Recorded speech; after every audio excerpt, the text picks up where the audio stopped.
Hey, Jesse, welcome. Hey, Harry, nice to see you. Hey, good to see you, Jesse. Looks like you have something cooking in the back. No, it's a fake background. Not cooking anything at the Oh, moment. okay. You have a Zoom background. Yeah, I should do one of those too. maybe I'll save one of you cooking behind me and then show up to my work meetings like that. You can do that too. Get some brisket in the background. Can't hurt to have some ribs and brisket in the background. So we're gonna kind of do a Q&A and then tell you guys what my last 24 hours was like. I've been up since about after work like yesterday. Yeah, cooking some crazy Texas style barbecue. Can I ask a quick question? Yes, absolutely, Alan. Okay. The video you put out, I believe, yesterday on the 4 different Webers, and you were cooking hot. I assume you used a water pan in the WSM with no water. Is that correct? I do not use water at all in all my cooking. That is my standard style. No Right. water whatsoever. Yeah, I know you don't use water. I just making sure you had the water pan in there cooking that hot. Oh, yeah. Okay. You can have it with or without. So if you don't have the water pan, you're cooking what we call direct heat barbecue, which is also good. I mean, like a drum uses direct heat. Yeah. I mean, I've gone without water for years, and ever since I heard you say it years ago. Yeah, I prefer to control the water myself using a spray bottle, and I think it gives you a better result. A lot of times the water smokers, they can get up really high temps if you don't have a hot charcoal. Yeah. Right. Okay. Thank you. Right. It was Before awesome everybody video. jumps on, you can ask as many questions as you want here before we get really busy here. We got Alan, Jesse, Peter, Dave, James. Question about hot and fast. So I gave that a try finally on my WSM, and I was waiting for the bark to set. It never really set. It was always kind of a little bit goopy, and then by the time the brisket was ready, I had barely had an opportunity to wrap it. Didn't really turn out very well. Do you know why that might have been? Did I put too much rub on or bad airflow? WSM, what size? 18. What fuel? Royal Oak lump charcoal. Okay, and you got it to what temp? It was hanging. Well, I found the dome thermometers very inaccurate compared to my electronic one. No, I told you, this is the best thermometer, right? If you touch it and you can put your hand on your pit, right? I'll give you an example here, right? This is 325, right? So this is about 325. If you can put your finger on about quarter second, that's 325. If you burn your hand, it's too hot. That's pretty much it. That's a very high risk thermometer, but good. Not rocket science. Okay, so like I have this one here. I've been cooking all night long on my post oak, right? So this is running around 250-ish, kind of matching. See, look, 250-ish, right? Okay. So it's nice and warm here. Got my mop here. I've been cooking snow style Lexington barbecue all day long, and been doing it for what? I started at 5 p.m. last night. So what time is it now? Coming up to 1 o'clock. So it's been a long 16, 18 hours. So this is the Tootsie's mop. So Tootsie is a very famous pitmaster from Lexington, Texas. She's the pitmaster of Snow's Barbecue. I don't know if you guys heard of Snow's Barbecue, but that's like the #1 barbecue restaurant in Texas.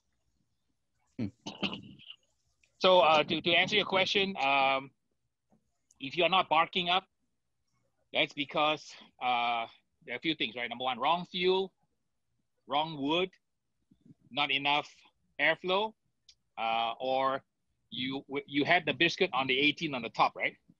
Yeah. Okay, and you were going to get to about 400 or so, 350, 400? Yeah, not quite 400. I was maybe around 350. Yeah, it should crust up in probably, what size brisket? It was around 18 pounds. It barely fit. I had to use your wood trick pretty heavily to get it in there. Okay, yeah, it's a big brisket. So sometimes, if you try to stuff too big of a brisket in an 18, it kind of chokes a little bit. Do you have anything on the bottom shelf? No, wasn't in. No? Okay, yeah. So if you're cooking an 18-pound brisket and you want to do hot and fast, it's best not to have food at the bottom, because you kind of choke the pit. Yeah, 22 will run a little bit better. Okay. Yeah. Hey, everybody. Hey, Winnie. Hi, how are you, Harry? All right. Thanks for joining us here. Thank you. Thank you for hosting this. This is a kind of a free-form Q&A. When we run out of questions, I'll tell you what I've been doing. I've been up since 5 p.m. after work yesterday. doing a shooting, I think 3 videos. So usually what I do is the way my routine works is after work on Friday, between like 5 o'clock on Friday all the way to Saturday night, I shoot all my videos. Wow. So I kind of line them all up. So you guys are in for a treat. How many here have Netflix? Most of you hopefully have Netflix. Mm-hmm. Please, September 2nd, you gotta watch it. It's the chef table. Guess what they're featuring? You. 4 top barbecue pitmasters around the world. They're gonna feature one of my favorites. Her name is Tootsie.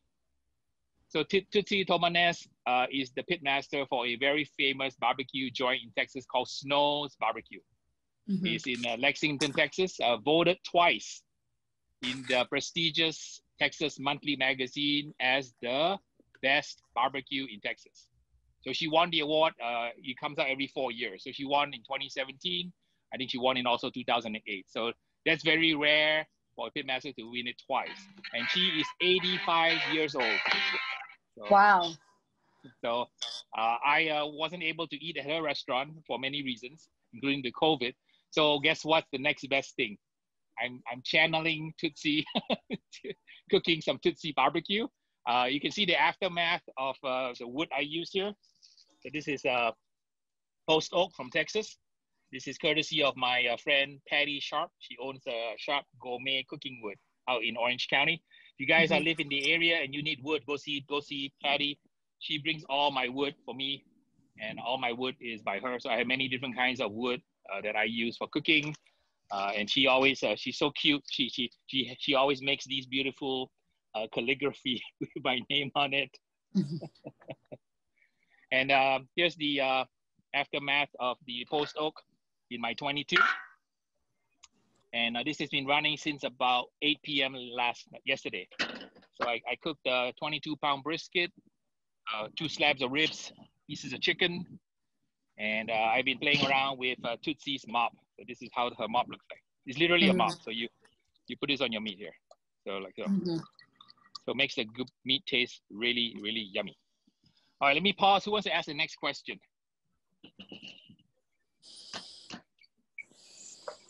So actually, Harry, it's very fortuitous that you've just been doing full splits in your WSM 22, because I was going to ask you about that. I found a video that you shot a few years ago using post oak splits in your 22, and I was wondering, you know, I haven't got it. We can't get post oak here, and I've got an 18. Oak, right? What part of the country are you in? I'm in Canada. Canada, yeah, you have oak in Canada, right? I can get white oak. I can get red oak. Yeah, it's the same thing. So the oak looks like this. So oak is oak, right? So oak has dozens and dozens of species of oak. So long as you get a oak that has a clean smoke, it's fine. In California, we have California oak, red oak, white oak. This one is from Central Texas, and it's a very mild form of oak. What is good about oak is it is known as high BTU. You know what BTU stands for? Yeah, British Thermal Unit, right? So if you have wood, oak is very common in a lot of what do you call pitmasters repertoire. It's also the predominant component in this thing called pellets. If you have pellets, right? Even though it says cherry or whatever pellet, it's all it's primarily oak, because oak provides the heat. So if you look into the pellets here, these pellets all have oak in them. So they may say it's a fruit pellet, but it is actually mostly oak, because oak provides the BTU. That's why you cannot cook with apple wood, because apple wood doesn't have the heat output that a oak does. Yeah, low BTU output. Yeah. Yep. What So about cherry, Harry? Because one of the I can get a hold of cherry splits. Are those cherry any is good fine, for except the meat is going to be really red. own? Cherry will make your wood, your meat very red. If you like that kind of color, it's okay. That's not a bad thing. All right, let me just do a quick roll call here. 10 people online here. Okay. So I'm going to actually continue to fire this up, because I'm going to try to cook a pork steak with some jalapeno sausages later. But, you know, I'm going to complete my, I'm shooting a 3-part series of Snow's barbecue. So I'm cooking her famous pork steak, her famous brisket, chicken, and ribs. Actually, I should show you guys how it looks like. I have the food in there. Yeah, Harry, it's Scott here. Can you hear me? Scott, I can hear you loud and clear. I got a brisket on the Weber Smoky Mountain. Yes. I got the big 10-pounder where I thought the flat was kind of separated from the point. It was kind of flappy. Floppy, yes. You got a floppy brisket, yes. Yeah. Flappy brisket. You want me to show you what? Let's see. I don't know how to reverse this camera. Oh, here you go. So if I reverse this camera, you just turn it around. Turn the face around. You see turn that? It around. Yeah. No, we're seeing you. Oh, how about that? Turn it. Yeah. Okay. Yeah, I see the brisket now. So I have been, I've been watering it. It's been on since 10:30 this morning. I've been spritzing it since the first hour. Yeah. I guess what I was concerned about is under, the flap. Okay, hang on. Let me stop you there. Okay, you said that you have it on at 10 o'clock and you've been spritzing every hour. Well, I let it sit 1 hour and then I've been spritzing about every 20 minutes to a half hour. Okay, no, don't do that. Don't do that. Don't do that. Don't do that. Okay. So when you cook a brisket, right? The most important part of a brisket is letting the brisket dry out a little. What is the temperature you're running? 250. Okay, so you're not gonna need to touch it for about at least 4 or 5 hours. Okay. All right, because you want that bark to set. Okay. And you want it to set gradually. So here's what I tell you. Look at your brisket, right? At the 2 hour mark or so in every hour. If the crust begins to set, right, spray gently first.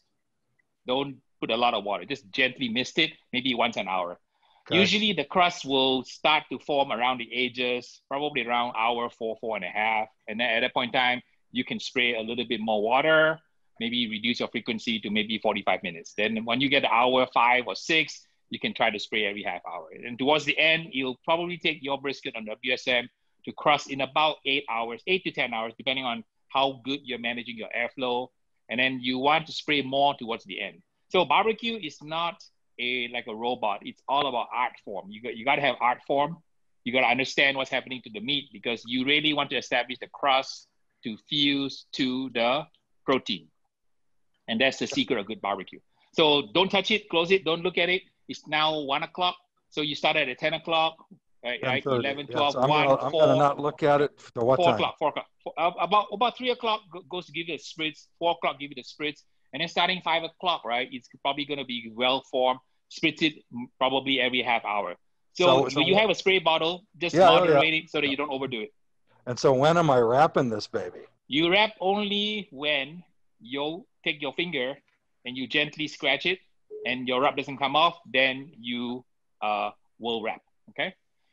Lock away your thermometer, lock away your watch, okay? Do me a favor. Put your watch in the drawer. Put your thermometer in the drawer, all right? Okay. All you need is you already have the best tools you have, right? The tools you have is your hands, your eyes, and your brain. You already have the best tools out there. No need for any other tool. Lock your watch, lock your thermopan away, okay? And you'll be fine. All right. I'm going to let it go till 4. All right. I appreciate your time. I'm actually got an ailing father here getting over surgery. I got physical therapy here. So I'm going to leave you. Thank you for the tip. Okay.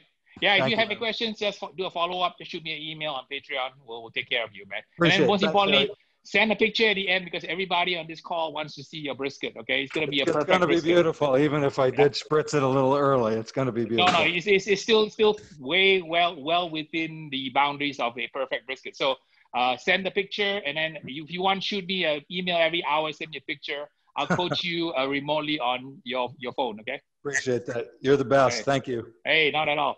Okay, you're welcome. That's how a brisket looks like. It looks delicious. We can see it here. So, yeah, it started at, let's see, what time is it? Maybe 10 o'clock last night. So it's a labor of love. I gave it TLC all night long. Woke up every hour or so to spray it. So you stayed up all night? Yeah, I've been cooking since I left work yesterday, off and on. So I've been taking cat naps. So here's the Lexington style snow chicken, only salt and pepper style. So the video is coming out soon. So I was mentioning for those of you who have Netflix, right? Please tune in to Netflix on September 2nd. There is a series called the Chef Table.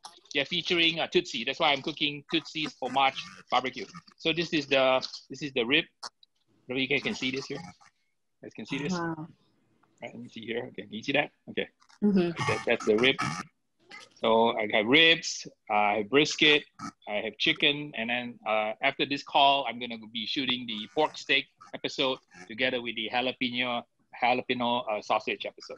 Okay, so we're gonna shoot all the episodes in one day, and then the editing takes another 2 weeks, and then eventually it gets up on the Patreon and maybe later on YouTube. I have a question about pellet grills. Yes.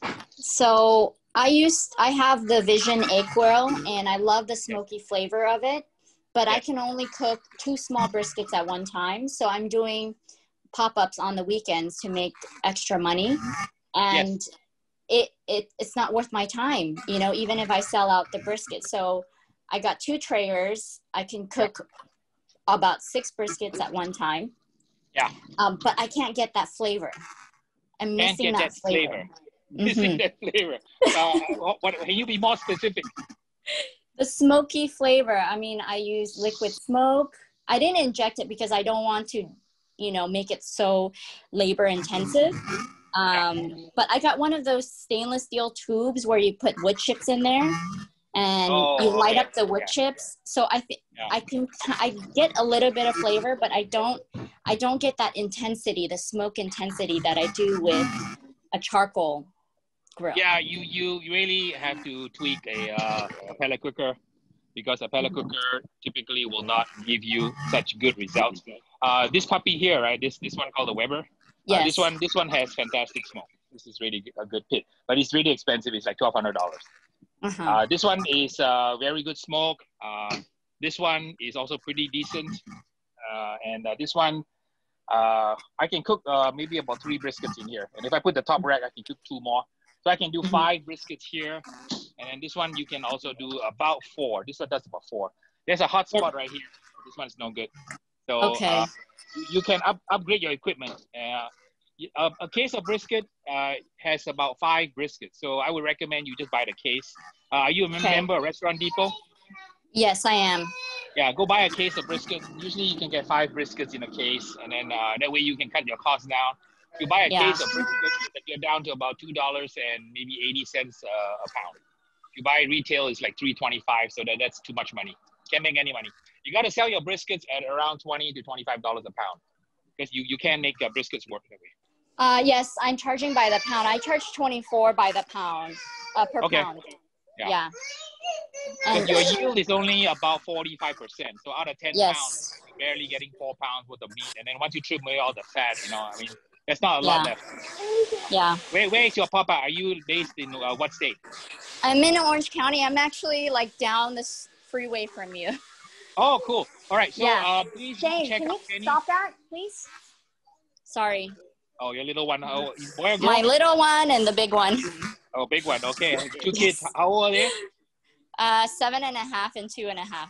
Oh, yeah, they're very, very precious age here. So, mommy wants to be a pitmaster. You want to eventually be a professional pitmaster? Possibly. I mean, I'm in the restaurant business, so I have experience running commercially. So, but I've always loved barbecuing just on my own, and this is something that I thought it's really unique. There's not a lot of restaurants in Orange County that does the low and slow brisket. And I've had my customers tell me that my brisket's better than Heritage Barbecue, which is a new place in San Juan Capistrano. But I know they cook with propane tank and oak wood. Yeah, please go eat at my student's restaurant. So my student Kenny owns Smoking Rib. Okay. So go eat smoke. He's in Westminster, so he has a complete Slap Your Daddy setup. So he took my class, and then he's an engineer by trade. So after my class, he told me, Harry, I'm going to quit my job. I'm going to mortgage my house, and I'm going to pursue my dream. And I told him, are you crazy, Kenny? You have 2 young children. What are you doing? Are you crazy? So that was several years ago. So he quit his job as an engineer, and then he opened up the Smoking Rib. And he's been so successful, he's thinking of opening a second one. So if you want to eat a really good barbecue, go check out The Smoking Rib. Okay. It's the Smoking Rib? Short rib. Yeah, The Smoking Rib. He's the number 1 in Orange County. Okay, I'll check him out. A lot of my students have all become great pitmasters. The number 1 in LA at one point in time was the Big Mister. He was also my student. He was a Wells Fargo banker. He wore a 3-piece suit to work. And he decided one day he would discard his three-piece suit, put on a pair of dirty shorts and a t-shirt, and become a pitmaster. So I had 3,000 students around the world. And I always tell people, you know, once you get bitten by the barbecue bug, the sauce, barbecue sauce will flow through your veins. Yes, definitely. Definitely. I've definitely been bitten by the barbecue bug. But I find it kind of, I mean, this is a very male-dominant industry. So I'm kind of going against the grain here. Yeah, I mean, when you watch my episode, which I just showed you, the meat from Tootsie is 85 years old. She is the #1 pitmaster in Texas, and she's a woman. So, you know, she's completely amazing. I have trained many women pitmasters. So the first woman grand champion of Arizona is my student, Jennifer Duncan. The first woman grand champion in California was actually Sylvie Curry from San Diego, Lady of Q. So I trained many students who've gone through my class. I'm going to try to offer my class on Zoom soon. So I'm trying to work out all the details because my class teaches you 20 items in 6 hours. So I just need to figure out how I'm going to do it on Zoom because you are not here. You're not tasting, touching, eating. So that's the part I kind of need to figure out. But I think I have an idea of how I can start the class on a Friday and then have you guys set up the pits and then put the meat on and then start the class again on 8 a.m. on Saturday and run until about 1 o'clock. That way I can teach you guys 20 items, you know, back to back. Okay, who am I speaking to? This is Hayward. Hayward Sparks. Hayward, how are you? Hey, doing good. We down here in Texas. It's about 98 degrees outside. We survived Hurricane Laura, so it's all good. All right, man. We have 500 fires in California now. Yeah, well, it's I'm sorry about those fires out there, man. I wish you guys all the best. One of my one question is, if you do 20 items in over the course of 3 days, does that mean that I need a grill and a smoker? Because I sent you that question about the grill. I need to see a regular barbecue grill. And then the second question is, what makes somebody a pitmaster? Because they went to your class or they won something somewhere. Okay, let me answer the first question. We're going to be cooking on a variety of pits. And I told you guys many times, it is never about the pit. It's never about the pit. It's about the man or woman with the pit. Yeah. No, it's about not equipment at all. So do not get gas, which is gear acquisition syndrome. I have a lot of gear here.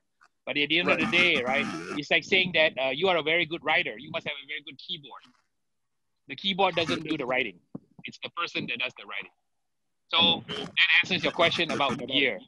Second question is, what is a pitmaster? A pitmaster is somebody, man or woman, who is able, in my book, to spread barbecue love. That's what I call a pitmaster.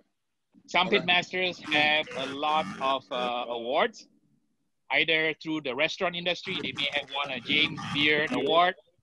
They may have come from the competition circuit, which is where my pedigree is. I come from the competition circuit. Or they may be just sitting in their backyard cooking food for their family, and everybody believes that they are a barbecue hero.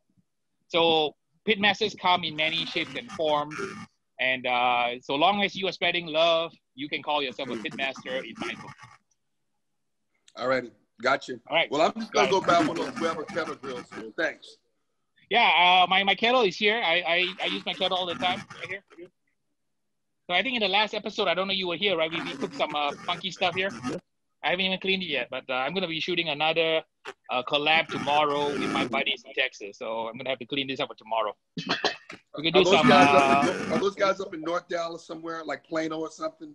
Yeah, you know BabyBack Maniac? Yeah. T-Roy, you know T-Roy? Yeah, I mean, I know their names because I've seen them on your videos. Yeah, Dogfather, you know, Aimem and Claimem. Yep. So the nice thing about barbecue is it's like fraternity, sorority. You know, you have friends around the world. We are all united by one crazy passion, which is to cook barbecue, which absolutely makes no sense. Why would you, like me, stay up for 16 hours, no sleep? But, you know, that is something that is hard to explain. Something about love. That's right. It's about love. And if you're on this call, you understand what I say when you are in spirit, right? You have boundless energy. Yep. Got it. I just need to know, I want to be ready for your class when you offer it, and I just need to know how many grills I need to have in place. I do have a gas grill, but I've been on my backwoods smoker, and I've been spreading love in the neighborhood to friends. One guy went out and bought him a Traeger. Yeah, so what I'm going to do is, the way I'm going to do it, I'm going to list the curriculum, right, of the 17 modules in the class. So the way my class works, right, I teach you something every 10 minutes.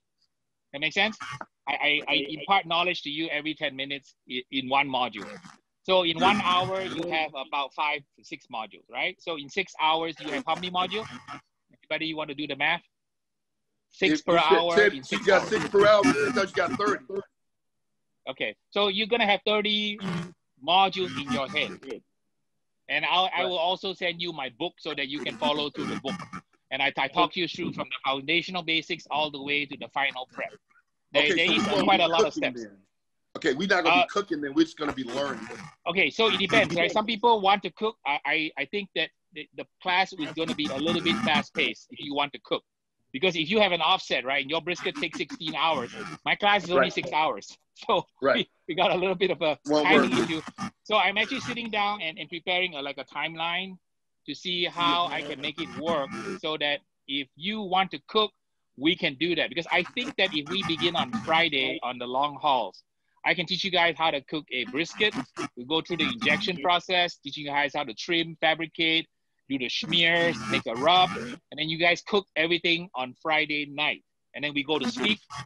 You guys put it on at 10 o'clock or midnight or whatever time zone you're in, and then we resume the class 8 hours later.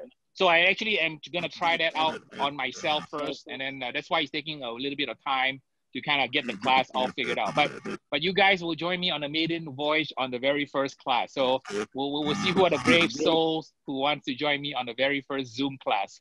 We call it Barbecue Insanity by Harry. That's great. Well, last thing I'll say, Harry, is I have learned so much from you, and I've just jumped into brisket and chicken and ribs, even that garam masala. Garam masala is kind of a train wreck for me, but everything that I've done, man, I really appreciate you sharing with us, and I'm so happy to be a Patreon member helping you on your channel.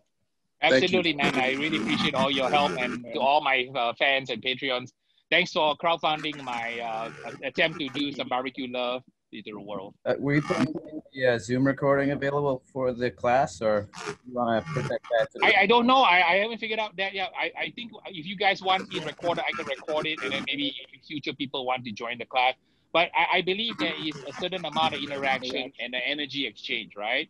That you really want to get in a in-person class. And watching a video is okay, but I think that I would not be able to pay attention for long if it was a video. But if it's a one-on-one interaction, I think it's a lot better.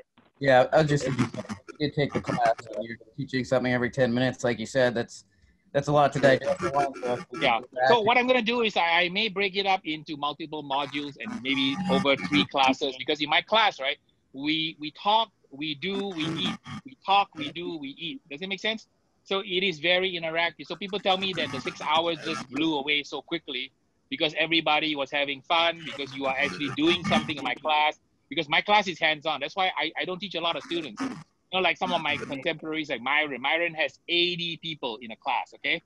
80 people, and he teaches on 2 TV monitors. So I think in that kind of class, it's really hard to kind of get that whole energy exchange. So my class are limited in size because I want to teach you one-on-one. And I think that's the only way to truly learn, because if you don't do it yourself, right, it's going to be hard. So I'm not sure how I can keep everybody 6 feet apart. It is outdoors, so it is good, because the airflow will reduce the viral load.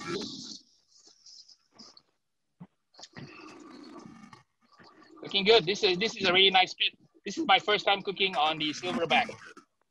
So for those of you who are not aware, this is a pellet cooker. And it burns these little rabbit food type of pellets here. And it seems to be cooking really well. Harry, you do need another grill in your backyard. There's a spot open over there. Yeah, there's one spot right here where Dean's is, right here. I need another one. So I'm surrounded by like a Gatling gun. I have four smokers. So I need one more right here. So if you know anybody who wants to send me one, by all means. I bought some Dow Strong knives on your recommendation, which I love, and I watched you in a video with that sharpening stone guy, and that looked really complicated. And then the other day in the video, this video you just hung up, you had Dow Strong knife, and you used that little crisscross $99 thing. And Dow Strong has these interesting angles on their knives, and you're supposed to use that stone. I mean, where are you at with sharpening stones versus that sharpening little crisscross thing you have? I use the rapid steel because it's fast. I wouldn't use it on like a Dow Strong, like a high-end knife.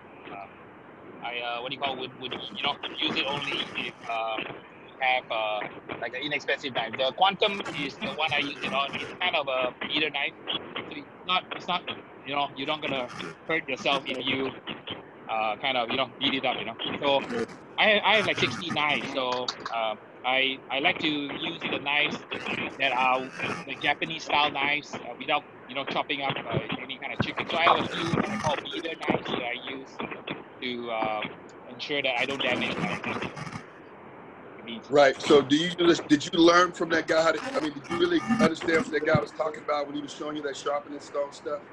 You mean the Burrfection Ryky Tran? Yeah, he was a young guy, and he really knows how to sharpen knives, but it just looked like it was a lot of work. Whetstone sharpening is a labor of love, just like barbecue. So, standing behind a pit for 16 hours is not something everybody wants to do. But if it's in your blood, that's what you like to do. And I actually got started on YouTube because of Ryky. So he brought me over to his house to teach me how to sharpen knives, and we shot that video, and that video had like 80,000 views. So he told me, why don't you put your video on YouTube? And I did not know how to shoot video. So he said, you have a cell phone, why don't you just shoot it on your cell phone and put it online and see what happens? And this is kind of how I started, completely by accident. Wow. So I'm an accidental pitmaster. I'm also an accidental YouTuber. Wow. Okay. I never intended to do that. So my videos are very poor quality because they are shot on my Samsung Galaxy S10. So they're not like what I call studio quality, Steven Spielberg quality. But amazingly, people find what I have to share very helpful. So I'm going to continue to do that. That's good. Yeah, that's good. I got the sharpening stone, but I haven't jumped on it. Go buy the one that is called Naniwa Tosera. So those are the stones I recommend you get. Ryky said that those are the best stones. So get yourself a 3,000 and a 1,000. A 1,000. You can also get, if you can afford 3, because they are kind of expensive, you buy yourself a 1,000, a 3,000, and then a 6,000. Those are the 3 stones you should get. Yeah. Okay. And then practice the hell out of it. Buy a cheap knife, right, from the dollar store first. And then you can practice on a cheap knife first. And then once you get the hang of it, then you can practice on your expensive knives. Yeah, okay. Yeah, I got some cheap knives I can work on. I actually bought the Dow Strong set, that premium set they have. So which one, the Shogun or the Gladiator? Yeah, I got the Omegas. Okay, all right. Yeah. And Dow Strong makes good knives. And what is quite interesting is that the knife world, just like the barbecue world, people are very snooty. That if you buy a Chinese-made knife, somehow you are a bad person. Well, I didn't realize. I didn't realize till later that those knives were made in China. Now I'm a bad person, I guess. Yeah. So for example, like I already know, right? When I do a review of this thing, right? The what do you call the Gorilla Grills? Yeah. People are gonna say that, oh well, that's a cheap Chinese grill. So who cares? Okay, right? Right. As long as you can create wonderful food, nobody cares. Where it's made, right? Yeah, exactly. So, I always tell people, if you don't like Chinese knives, I ask the question, have you ever used one? Have you ever sharpened one? If you said yes and yes, then fine. But a lot of people, they are all trolls out there. They have no experience. They're just keyboard cooks, keyboard knife sharpening people. Amen. Yeah. That'll make on the internet all day long. They read all these, like people, I hate it when people quote me, right? When they say, well, Harry Sue says this. No, I keep telling you, do not quote me because I just show you one way. There's another 10,000 ways to do something. So just because I do it a certain way, it doesn't mean anything. It means that I show you what I do, and that's the limit of what I'm going to tell you. I do it, and I want a award. That's pretty much it. You know, whatever you do, you know, knock yourself out. Love what you cook. Cook what you love. It's good what you love. Yeah, that's right. Thank you, Harry. Okay, why do I not use water in my water pan? Very simple. Let me show you what's happening in my water pan here. So you can turn this around here. Okay, turn it around here. I think I've noticed that it takes a little more. So you can see the Weber Smoky Mountain here, right? Yeah. See that? It's only got a foil on it. The reason that you don't want to have water, in my opinion, is because you want to dry your meat. So when you have a pit, right, the crusting of the food is very important. So for example, like here,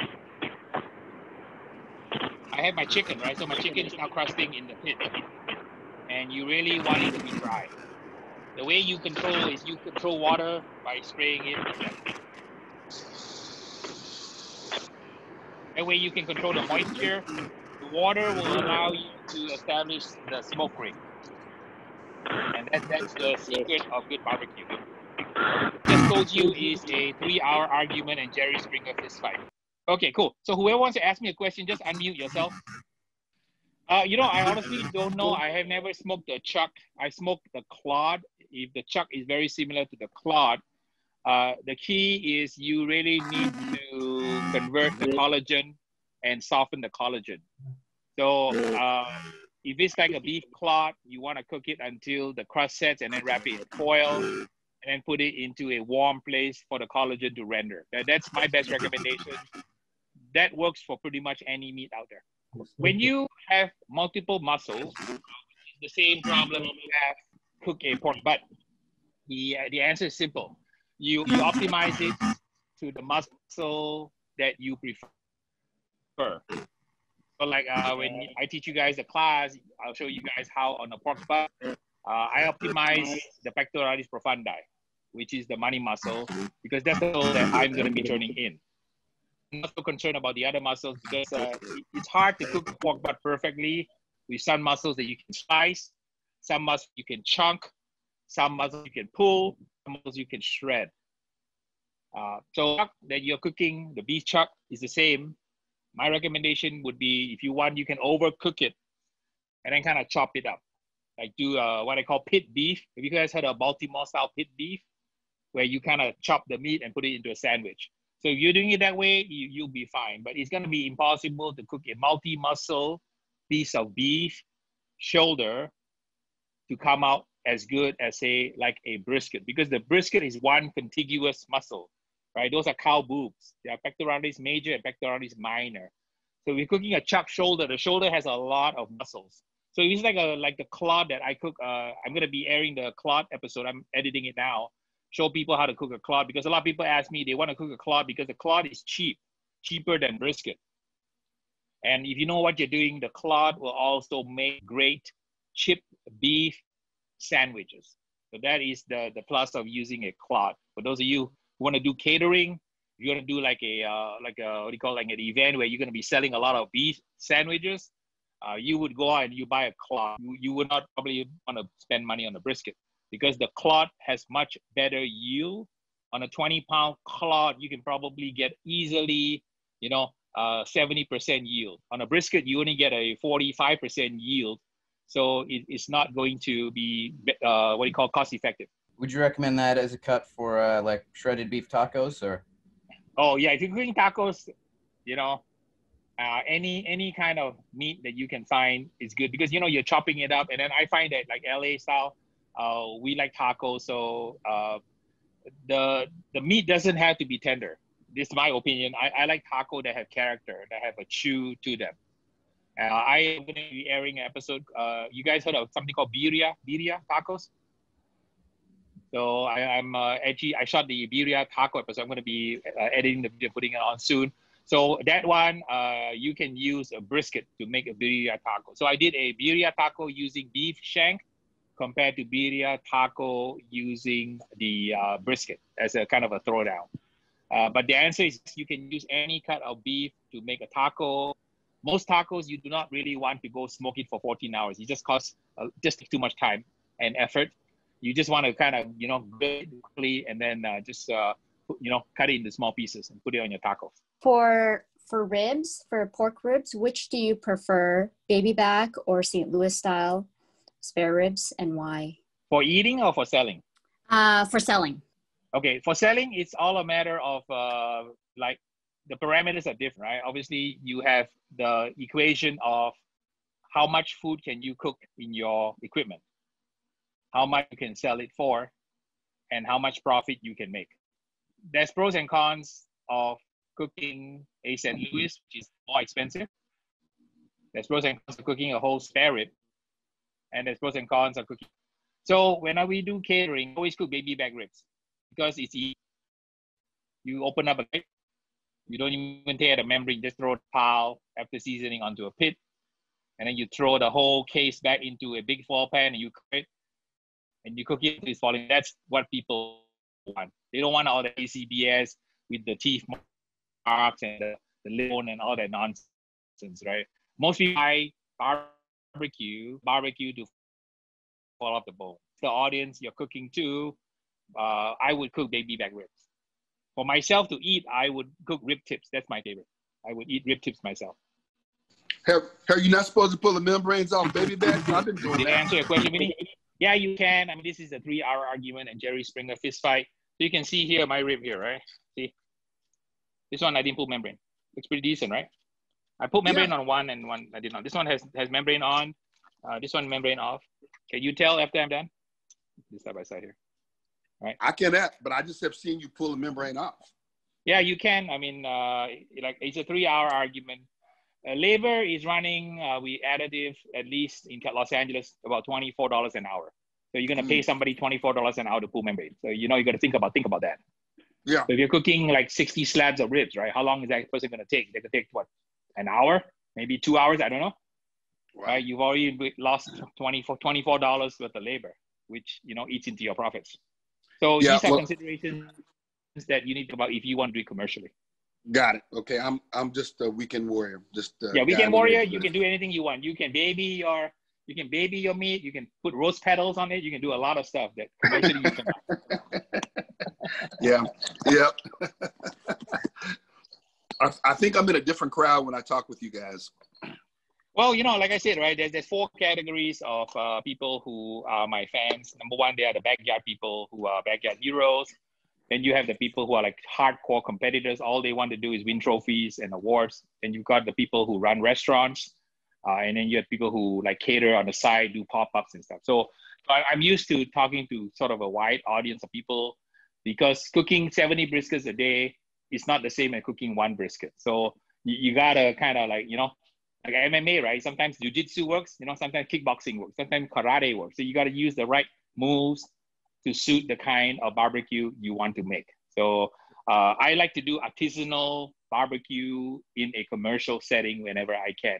So a lot of my friends have opened restaurants. For those of you who actually end up eating my food, right? I think at least 6 or 7 of you were able to get my food, right? Recently when I did that whole pop-up thing. And if you guys like that, I can do more of the pop-ups also. I think I missed the pop-up thing.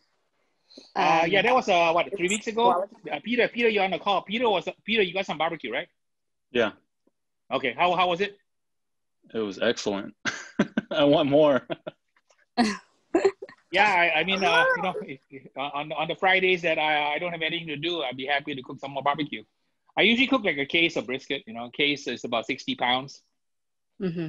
And if I'm doing it for that, you know, it's a long day to be able to cook brisket. That's why, you know, brisket is wonderful to eat. Perhaps, you know, a labor of love to cook. Yeah, I think a lot of consumers don't understand that because I get last minute orders all the time and I'm like, I can't just microwave it. It takes me 24 hours to turn it around. There's marinating, trimming, smoking, and then resting. And a lot of people don't understand that. Yeah, if you want to improve your operations, Winnie, do you have like a Sous Vide vacuum machine?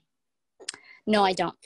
Okay, so if you want to invest in that, a few barbecue friends of mine, that's what we do. We actually cook and then we freeze it and then we sous vide because you cannot produce it on demand. And if you have a line out the door, you got to feed people. If not, you're going to get a bad Yelp rating. So the way we do it is we cook it, and then we either freeze it or refrigerate it in like a reheatable bag, and then we throw it into hot water.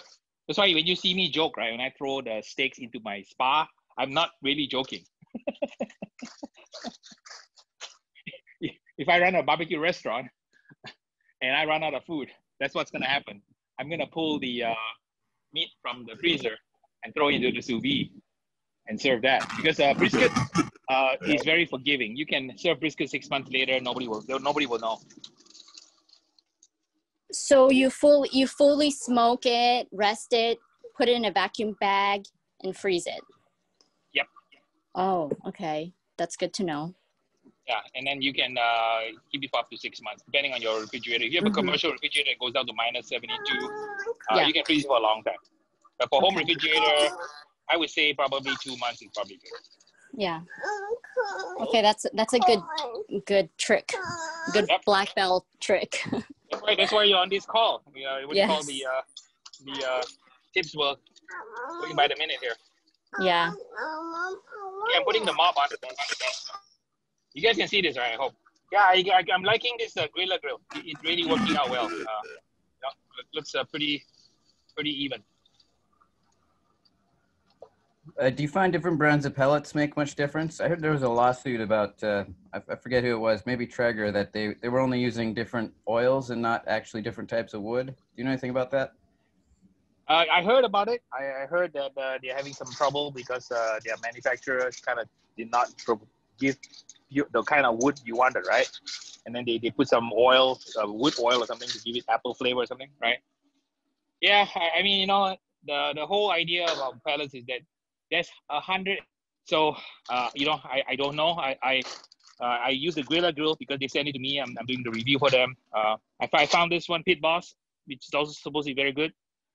Pit Boss OEMs many people. So, and the one I like to use, I have this one, Green Mountain Gold Blend. This is my go-to, my go-to pellet. I've been using this for 10, 12 years, and I really like it. It gets good flavor, good color. But like anything else, right? It's a 3-hour argument, and Jerry Springer fist fight. Same with this thing called wood. I have many different kinds of wood that I use to cook, and everybody has their own, kind of favorite wood. So I always say, you're having fun, people enjoy your food, it's all good. Doesn't really matter what you're using. You can boil your ribs, it's fine. If people like your boiled ribs, they think it's the best in the world, knock yourself out. Well, I don't know if we should go that far, but what do you use the alder for? Remember, right? If you guys are going to be part of this whole barbecue love, you have to ask the question, right? What are you doing with the barbecue? If they tell you that they're spreading love, you should say, can I try some? And resist the lizard brain in the back of your head and say, well, Harry Sue doesn't do it that way. Do not say that, okay? Please have humility and appreciate the animal that gave its life for your eating pleasure, right? Always remember that. Yeah, I'm just gonna ask, what do you use the alder for? I live in the Pacific Northwest, and a lot of alder here, but I actually can't find any to buy, and I haven't gone through chopping trees down myself yet. You don't want to bring a chainsaw and go chainsaw some down here. So what is alder for? Alder is a wood from the Pacific Northwest. It is especially popular with salmon because the folks in the Pacific Northwest, the Native American Indians, we have been cooking with alder wood even before barbecue was invented. So when I'm cooking any kind of fish, this is the wood that I enjoy using, which is alder wood. And every wood has like different flavor. And the fun thing about barbecue is that I can cook the same meat again and again and again. I'll never get bored. Why? Because there's so much diversity in the way you can cook barbecue. For example, like this one here, right? So this is a California red oak, which is the one found in Santa Maria. So when I teach tri-tip in my class, this is the kind of wood we use. So it's a live coastal oak. So this oak, right, is different than this wood here. This one is the Texas style. post oak. So you can see the color Post difference oak. here. This is Texas style post oak from Central Texas. Very mild. This is milder than this. In fact, actually, when I cook ribs, I actually think red oak is better than this. But don't let people in Texas. John is on the call. I think he's from Texas. Don't let the people in Texas say that I told you so. Okay. And the nice thing about it is I like mesquite.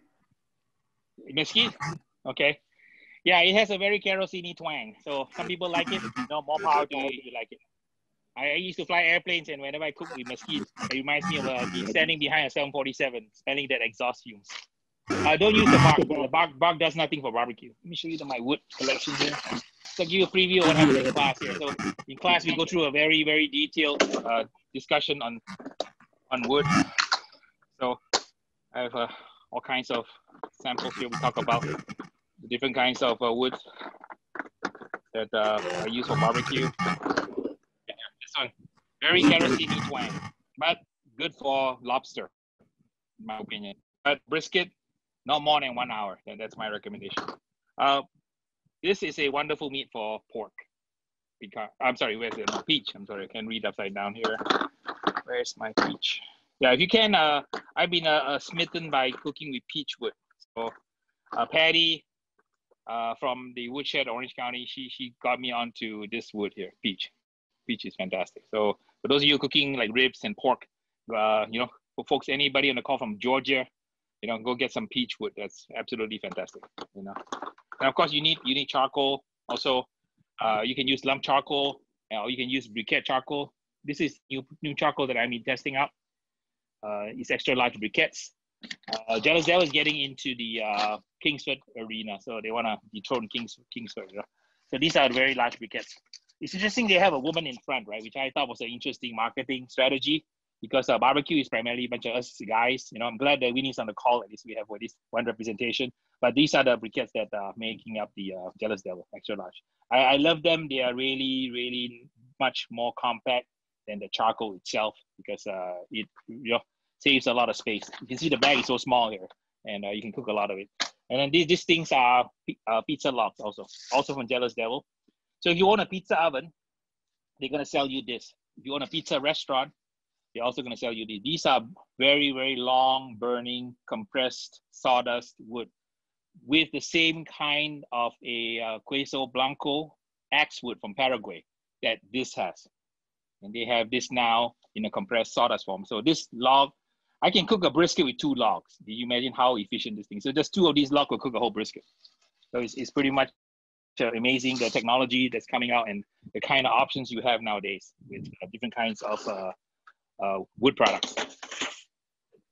Harry, do the briquettes have chemicals in them? Because I mean, I try to stay away from Kingsford for that reason. Yeah, Kingsford, the chemicals are pretty benign. It's just cornstarch and some binders. There's no like crazy toxic chemical in the briquette itself. So it's pretty okay. But if you want to stay with like all natural, you get something like what do you call Jealous Devil. Some churrascarias are buying the Jealous Devil charcoal, so it's good for high heat, like doing yakitori. If you do yakitori, it's a great fuel for that.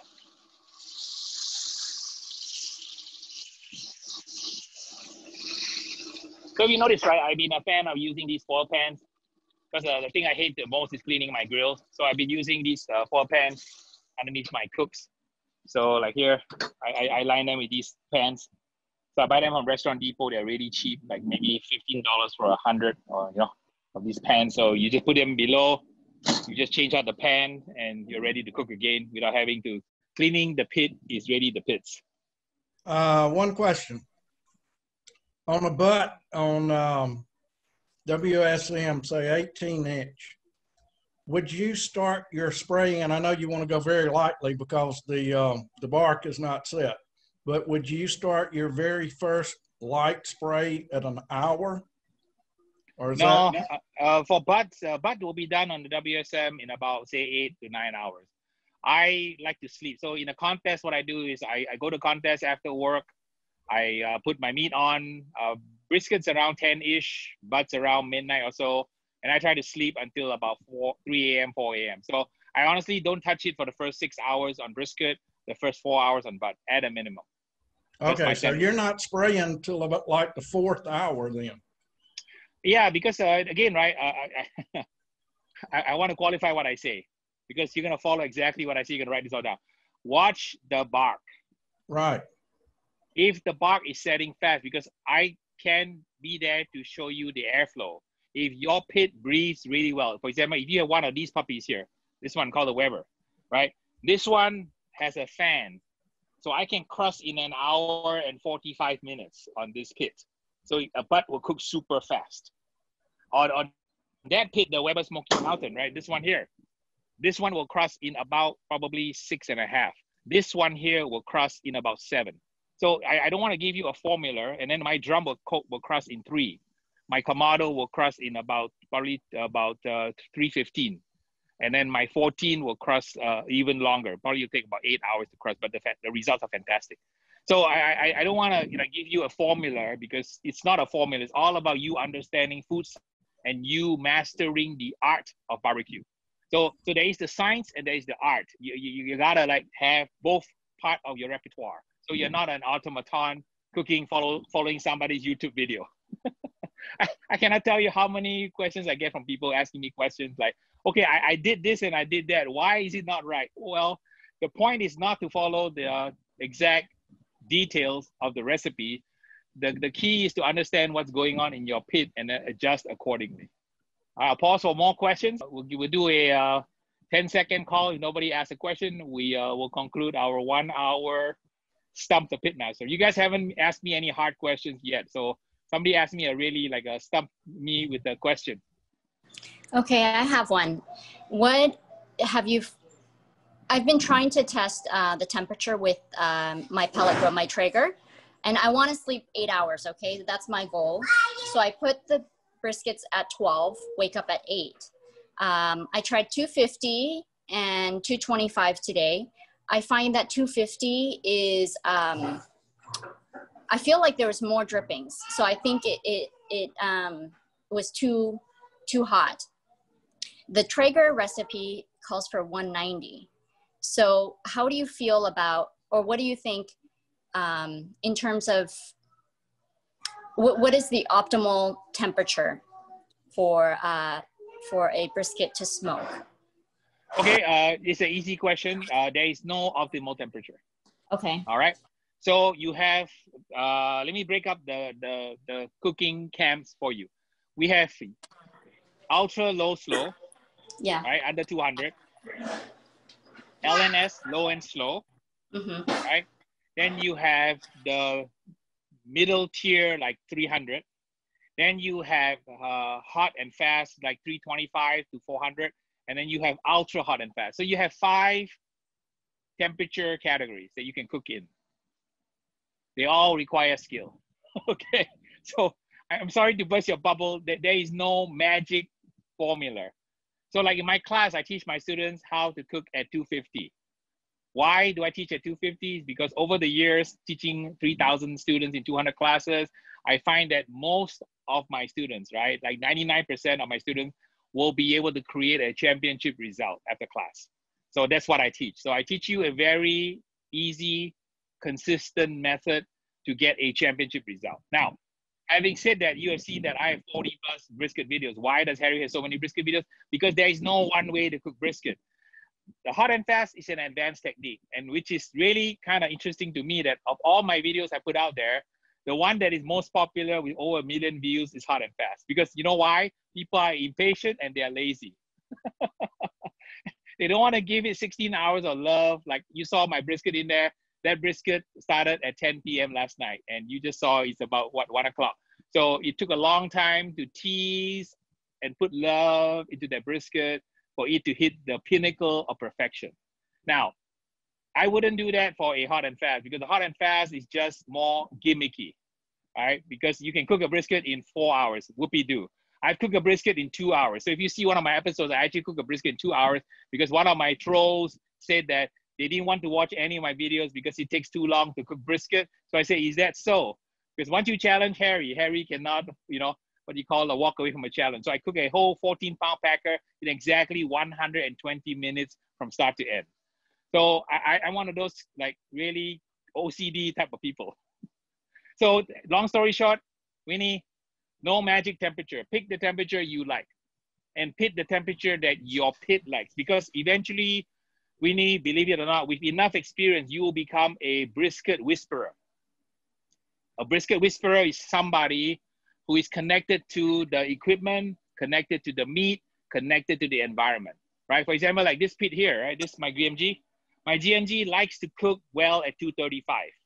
So my briskets come out fabulous on this at 235. This puppy here, right, will only do good briskets around 275.